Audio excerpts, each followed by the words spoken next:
అందరికీ నమస్కారం. నేను మీ లక్కీ. ఇప్పటి వరకు వ్లాగ్స్ అంటే టూరిజం, ఎంజాయ్మెంట్ అని భావించాం. కానీ ఓ మహిళ మాత్రం వ్లాగ్ పేరుతో దేశ రక్షణకు దెబ్బతీసింది. ఆమె ఎవరో కాదు, జ్యోతి మల్హోత్రా. ఆమెలో ఒక యూట్యూబర్ ఉంది, కానీ ఆమె గుండెల్లో పాకిస్తాన్కు పనిచేసే గూఢాచార్యం దాగుంది. ఒక చిన్న camera trip planner, travel vlogger పేరుతో దేశానికి గండి పెట్టే కుట్ర. జ్యోతి మల్హోత్రా అనే యువతి ఎలా ఇండియన్ ఆర్మీ స్థావరాల్లోకి చొచ్చుకెళ్లింది? ఆమె తీసిన వీడియోలు ఎవరు చూశారు? ఎందుకు ఆమెను అరెస్ట్ చేశారు? ఆమె నిజంగా గూఢాచార్యం చేసిందా? అనేక వివరాలు ఈ వీడియోలో పూర్తిగా తెలుసుకుందాం. హర్యానాలోని హిసార్కు చెందిన యూట్యూబర్ జ్యోతి రాణి అలియాస్ జ్యోతి మల్హోత్రా ఇటీవల పాకిస్తాన్కు గోప్య సమాచారం అందిస్తున్న ఆరోపణలపై అరెస్ట్ అయింది. ఆమె ట్రావెల్ విత్ జో అనే యూట్యూబ్ ఛానల్ను నిర్వహిస్తుంది.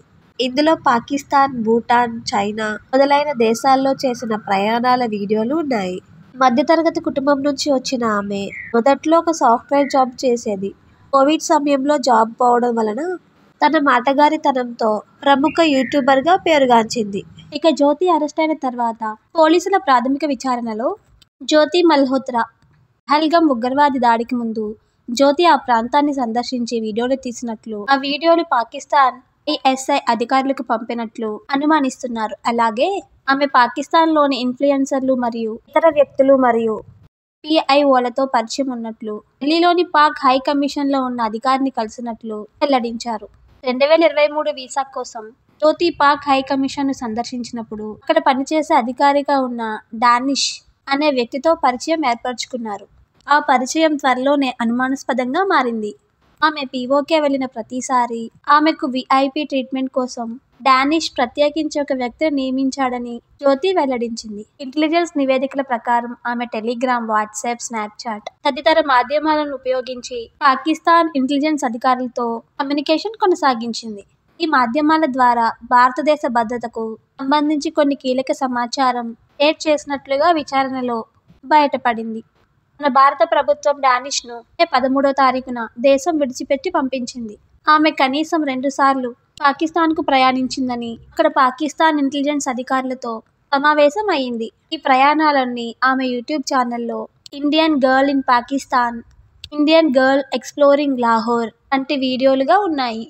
అక్కడ పాక్ ఇంటెలిజెన్స్ అధికారులతో సమావేశమై వీడియోల ముసుగులో కొన్ని కీలక ప్రదేశాల డాక్యుమెంటేషన్లు కూడా ఆమె చేసినట్లు సమాచారం.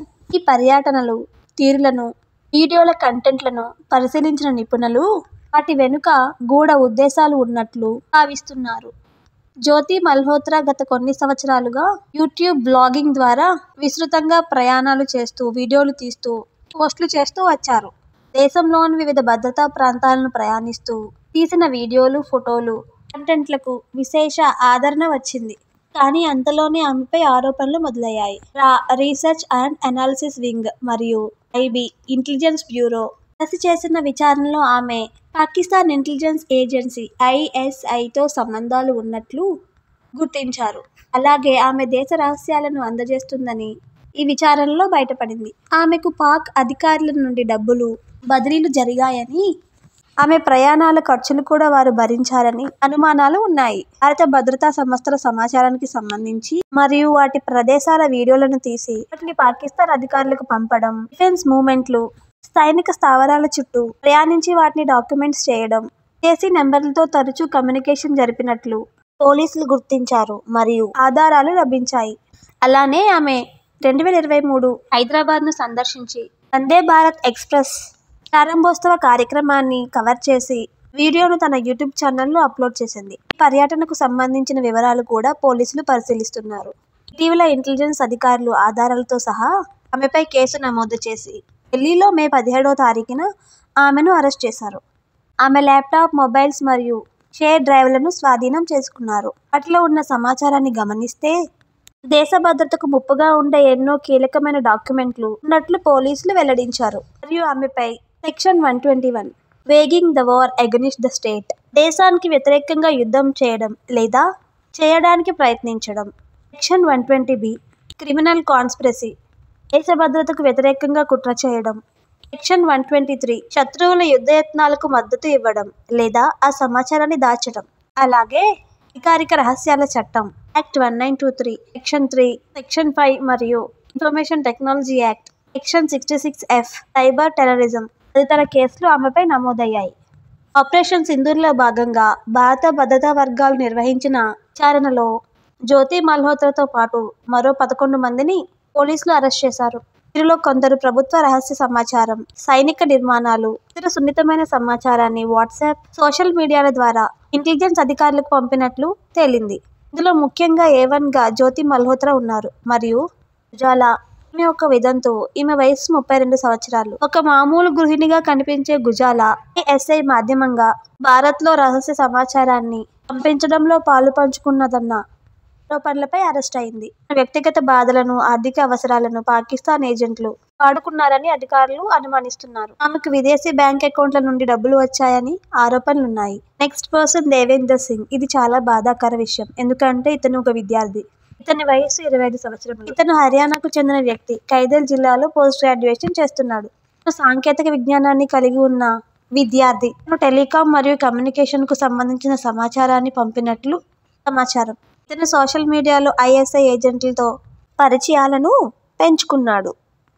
ఇది యువతను టార్గెట్ చేస్తున్న ఒక ఉదాహరణగా అధికారులు పేర్కొన్నారు. నెక్స్ట్ నౌమాన్ ఇలాహీ. ఇతని వయసు 24 సంవత్సరములు. హర్యానాలోని పానీపట్లో సెక్యూరిటీ గార్డ్గా పనిచేస్తున్నాడు. చిన్న ఉద్యోగం చేస్తున్న నౌమల్ తన ఉద్యోగం ద్వారా మిలిటరీ రవాణా మార్గాలు మరియు ఆయుధాలు మొదలైన కీలక సమాచారాన్ని సేకరించి వాటిని పాకిస్తాన్కు పంపినట్లు పోలీసులు అనుమానిస్తున్నారు. అతని సోషల్ మీడియా చాట్ను పరిశీలించగా పాకిస్తాన్ అధికారులతో అతను టచ్లో ఉన్నట్లు గుర్తించారు. నెక్స్ట్ షహబాద్. ఇతని వయసు 35 సంవత్సరములు. ఇతని వృత్తి చెప్పులు కుట్టే వృత్తి. వ్యాపారంలో నష్టాలను ఎదుర్కొంటున్న షహజాద్ ISI తరపున డబ్బును ఆశించి గూఢాచర్యానికి పాల్పడ్డారని అధికారులు అనుమానిస్తున్నారు. ఇతను భారత భద్రతా వ్యవస్థకు సంబంధించిన డాక్యుమెంట్లు మరియు సైనికుల కదలికలపై సమాచారాన్ని పాకిస్తాన్కు చేరవేస్తున్నట్లు ఆధారాలు ఉన్నాయి. నెక్స్ట్ అర్మాన్. ఇతని వయసు 26 సంవత్సరములు. ఇతను హర్యానాలోని నూహ్ జిల్లాలో నివసిస్తున్నాడు.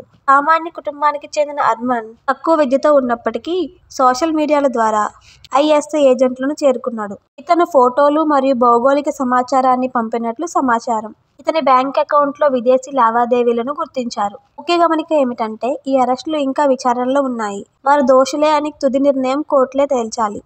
ఈ కేసు దేశ భద్రతను బలహీనపరిచేందుకు ISI కొత్త మార్గాల్లో భారతీయ పౌరులను ఉపయోగించినట్లు స్పష్టమైన సంకేతం. సామాన్య వ్యక్తుల నుండి విద్యార్థులు, వ్యాపారుల వరకు పాకిస్తాన్ ఏజెన్సీలు టార్గెట్ చేస్తున్న తీరుపై భద్రతా విభాగాలు అలర్ట్ అయ్యాయి. వ్యవహారం వెలుగులోకి వచ్చిన తర్వాత కేంద్ర హోంశాఖ స్పందించింది. దేశ భద్రతకు ముప్పు కలిగించే విధంగా సివిలియన్లు విదేశీ ఏజెంట్లతో సంబంధాలు పెంచుకోవడం అత్యంత ఆందోళనకరమైన విషయమని పేర్కొంది. ఈ case national investigation agency NIA బదిలీ చేయబడింది.